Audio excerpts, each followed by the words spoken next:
I've been using both Ableton and Logic Pro X lately, and honestly, this comparison started out of pure curiosity. I kept hearing people say, Ableton is for live stuff, or Logic is more professional, and I wanted to know what that actually feels like when you sit down and use them every day, not just talk about them online. The first thing I noticed is that they feel like they're built for two very different personalities.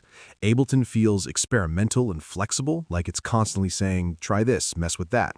Logic Pro X feels more structured, like it expects you to know what you're doing or at least nudges you into doing things the right way. When I opened Ableton for the first time, I'll admit I was confused. I kept switching between views without realizing it, and for a solid 10 minutes I was asking myself why my track disappeared. But once I understood what was happening, something clicked. I could loop ideas instantly. I'd tap a few notes, hit play, and suddenly I was stuck in this creative loop where ideas just kept stacking on top of each other. It felt really alive, especially when building beats. Logic was a totally different first impression. Setup was smooth and nothing felt hidden, but it also felt slower creatively at first. My first project took longer to start, but once I got going, everything felt stable. Editing audio in Logic was almost relaxing. I'd double-click, trim things, fade stuff, and it just worked. No fighting the software. What stood out was how my workflow changed.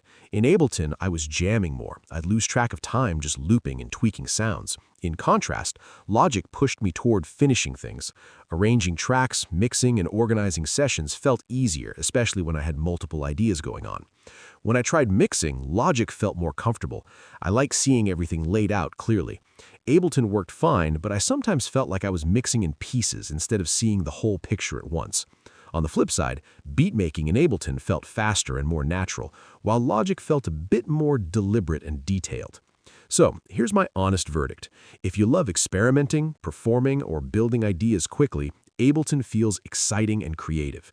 If you record vocals, instruments, or want a clean studio-style workflow, Logic Pro X feels dependable and polished. Personally, I enjoy Ableton for creativity, but I trust Logic when it's time to finish a serious track. And that's my real experience using both. Subscribe for more honest reviews and tutorials like this.